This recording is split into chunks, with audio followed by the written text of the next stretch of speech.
পাঠকারীর আশ্চর্য এক ফজিলত। বলেন 7 নাম্বার কি? কোরআন পাঠকারীর আশ্চর্য এক ফজিলত। কিতাবের নাম সহিহ বুখারী। কিতাবের নাম কি বলেন? কিতাবের নাম সহিহ বুখারী, হাদিস নাম্বার 1343। কত? হাদিসের রাবি জাবের ইবনে আব্দুল্লাহ। নাম কি? وعن جابر بن عبد الله رضي الله تعالى عنه قال كان النبي صلى الله عليه وسلم يجمع بين الرجلين।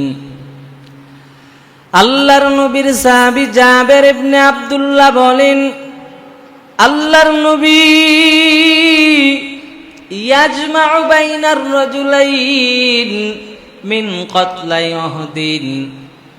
উহুদের যুদ্ধ নামে একটি যুদ্ধ মুসলমানরা করেছিল কিনা? উহুদের যুদ্ধের সময় যেই সমস্ত মানুষগুলো মারা গেছে, যেই সাহাবাগুলো শাহাদাত বরণ করেছে, শহীদ হয়ে গেছেন, আল্লাহর নবী রাহমাতাল লিল আলামিন ওই সাহাবাদেরকে, 2 জন সাহাবা একরামকে একত্র করিয়া একটা কবরে দাফন করেছেন। কয় কবরে? কয়জন সাহাবীকে? 2 জন সাহাবীকে নবী আমার একত্র করিয়া একটা কবরের মধ্যে রাখছেন। সুম্মা ইয়াকুলু আইয়ুহুম আকসারু আখযান লিল কুরআন। এরপরে নবী আমার বলতেন, এই 2 জন সাহাবীর ভিতরে সবচাইতে বেশি কোরআনের জ্ঞান কার আছে? কি প্রশ্ন করতেন?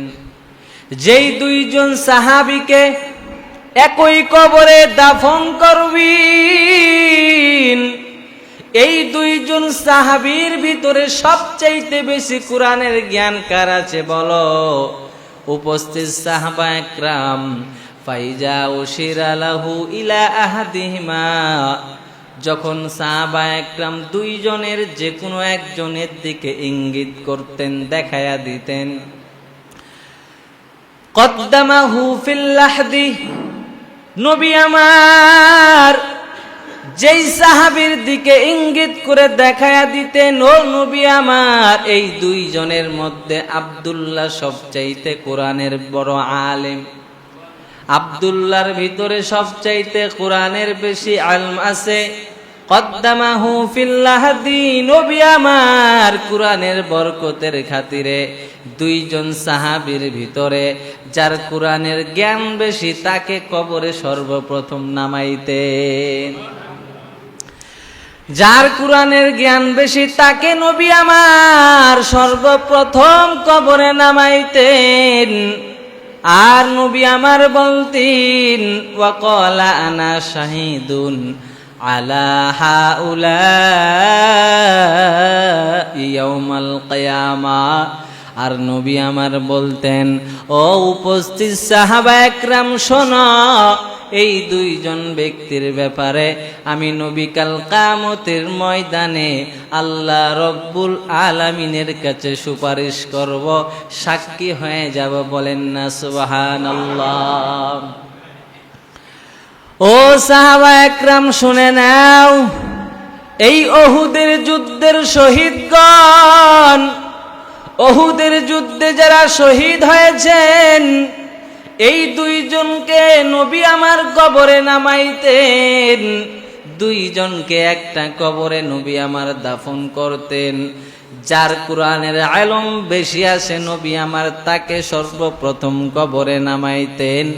আর নবী বলতেন, আনা শাহিদুন আলা হাউলা ইয়াউমাল কিয়ামাহ, কিয়ামতের দিন আমি এদের ব্যাপারে সাক্ষী দিব।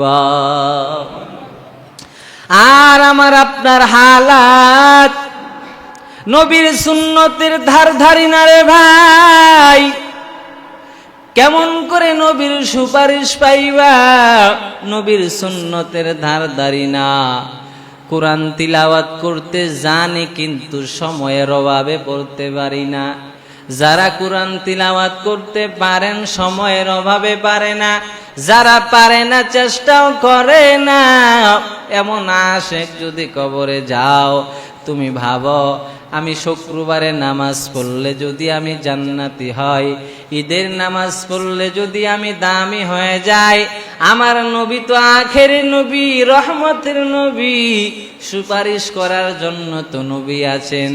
এই চিন্তায় যদি বসে থাকো তাহলে তোমার মতো বকার কেউ নাই, ঠিক কিনা? আমরা যদি চিন্তা করি যে 2 ঈদের নামাজ পড়ব আর শুক্র নামাজ পড়ব, চিন্তা নাই, নবী তো আছেই সুপারিশ করার জন্য।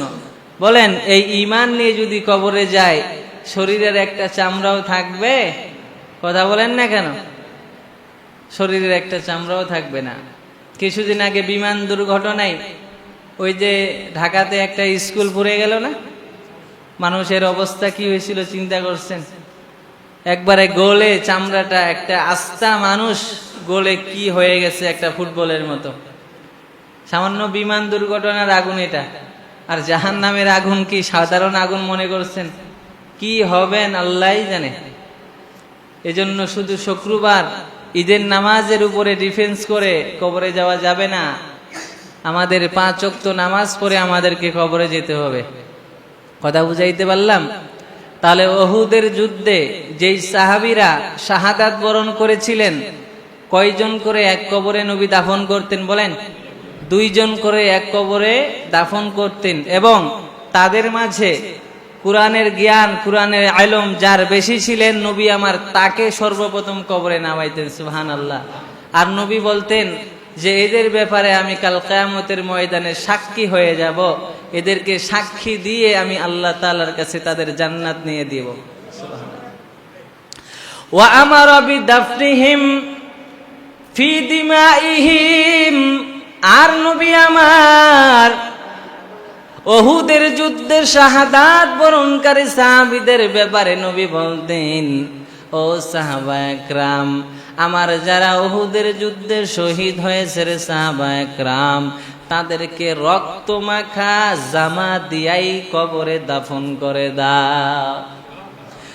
আমরা মারা গেলে আমাদের দামি দামি কাপড়গুলো আত্মীয় স্বজনেরা খুলে নেয়, আমার হাতের ঘড়ি, আমার আংটি, আমার দামি দামি স্যান্ডেল, সব কিছু আত্মীয় স্বজনেরা বেলেট দিয়ে কেটে কেটে রেখে দিবে।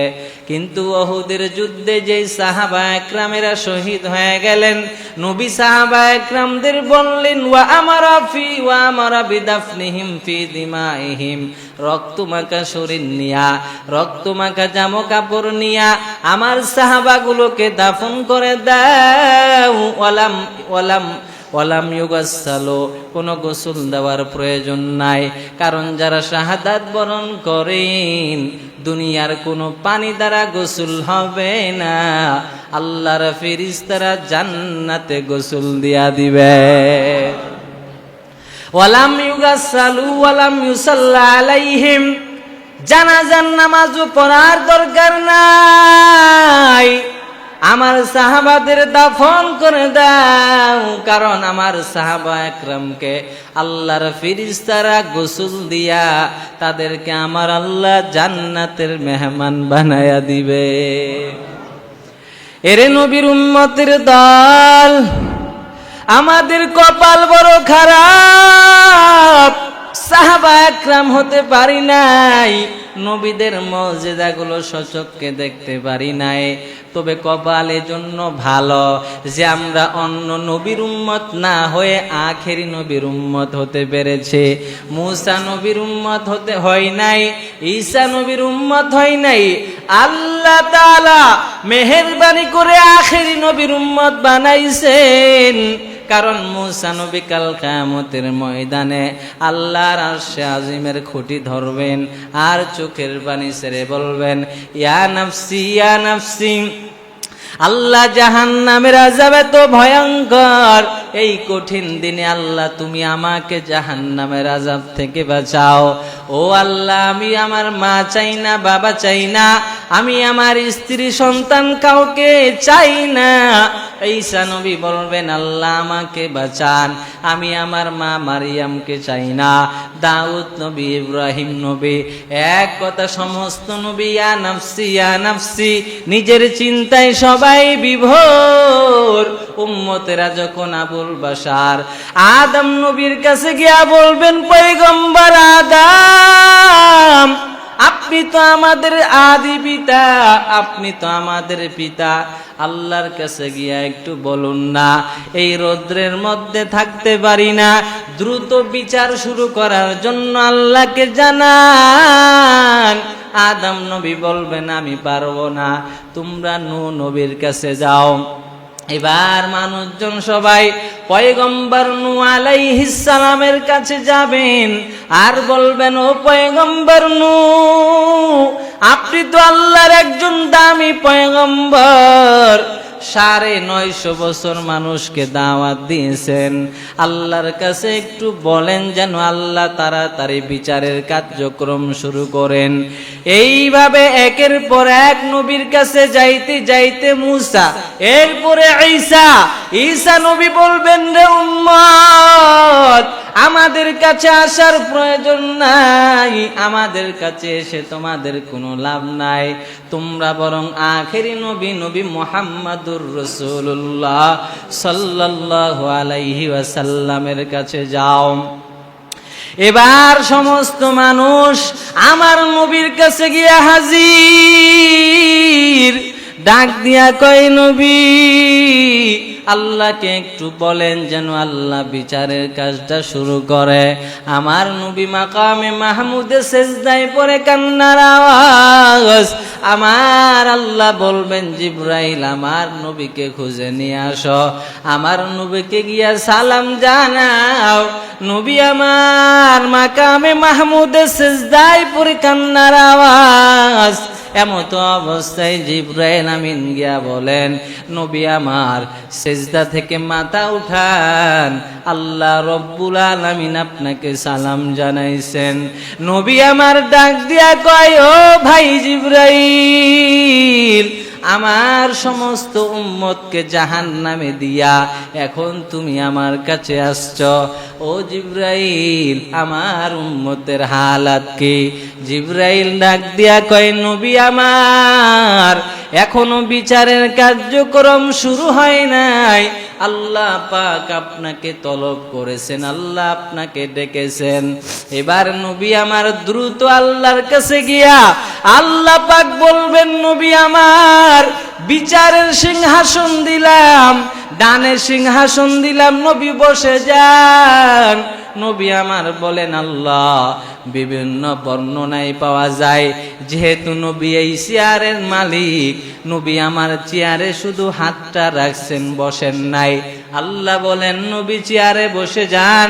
নবী বলেন, দয়ার মালিক, আমার উম্মত গুলোকে জান্নাতে না দেওয়া পর্যন্ত আমি এই চেয়ারে বসবো না। বলেন না আল্লাহু আকবার।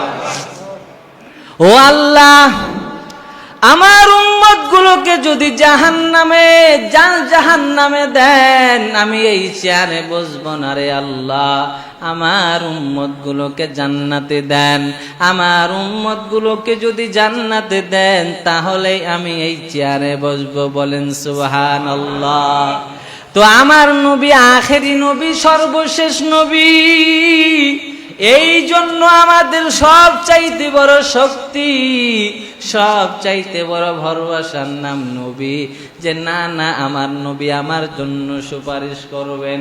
কিন্তু নবী সুপারিশ করবেন কথা ঠিক, আত্মীয় স্বজনদের মধ্যে ভালোবাসা, আত্মীয়তার সম্পর্ক বজায় রাখতে হলে আমি একদিন মেহমান গেলে আরেকদিন তাকেও আসতে হবে, তাহলে আত্মীয়র মাঝে মিল মহাব্বত থাকবে। নবীর সুপারিশ পাইতে হলে নবীর সাথে সম্পর্ক আত্মীয়র মতো রাখতে হবে। নবী যেভাবে চলেছেন আমাদেরকেও সেভাবে চলতে হবে। নবী যেই পথে চলেছেন আমাদেরকেও সেই পথে চলতে হবে। যদি আমাদের মাঝে আত্মীয়তার সম্পর্ক ভালো হয়, সুন্নতের আদান প্রদান হয়, টুকিটাকি যদি গুনাহ হয়ে যায়, যার কারণে জাহান্নামী হয়ে যাব, তখন আমার নবী দেখবে আমার উম্মত আমার সুন্নতের সাথে মহাব্বত কেমন ছিল। যদি নবী আমার দেখেন যে আমার উম্মতের সাথে আমার সুন্নতের সম্পর্ক গভীর ছিল, কিন্তু কিছু গুনার কারণে জাহান্নামী হয়ে যায়, তখন নবী আমার সুপারিশ করে বান্দাকে জান্নাতে নিয়ে যাবে। কিন্তু সম্পর্ক গভীর রাখতে হবে। নবীজির সুন্নতের সাথে যদি সম্পর্ক না থাকে, আপনার যদি টুকিটাকি গুনার কারণে জাহান্নামী হয়ে যান, সুপারিশ পাবেন না। সুপারিশ পাবেন লাস্টে, কিন্তু লাভ কি? তখন তো আপনি কয়লা হয়ে যাবেন, যা শাস্তি ভোগ করার শাস্তি তো পেয়েই যাবেন। হাদিসের মধ্যে তো আছে, মান ক্বালা লা ইলাহা ইল্লাল্লাহ দাখালাল জান্নাহ, যে ব্যক্তি জীবনে একবার লা ইলাহা ইল্লাল্লাহ পড়েছে সে জান্নাতে প্রবেশ করবে। এখন তো আপনি যেহেতু মুসলমান জান্নাতে যাবেন, কিন্তু জান্নাতে যাওয়ার আগে যেই হিটটা আপনাকে দিবে এটাই তো আসল, এটাই তো সহ্য করতে পারবেন না। পারবেন? একটু পায়ের মধ্যে যদি বাইক অ্যাক্সিডেন্ট করেন, একটু পায়ে ছাল চুল উঠলে কি অবস্থা হয়? হাঁটতে পারেন না, কি অবস্থা হয়ে যায় আপনার। সামান্য এই যে একটা রোড অ্যাক্সিডেন্টে আপনার অবস্থা কত করুণ হয়ে যায়, তাহলে আপনার মতো মানুষ জাহান্নামের আগুন কিভাবে সহ্য করবে? পারবেন? পারবেন না। তো কয় নাম্বার আলোচনা গেল বলেন? 7 নাম্বার। এবার আসেন 8 নাম্বার। কুরআন পাঠকারী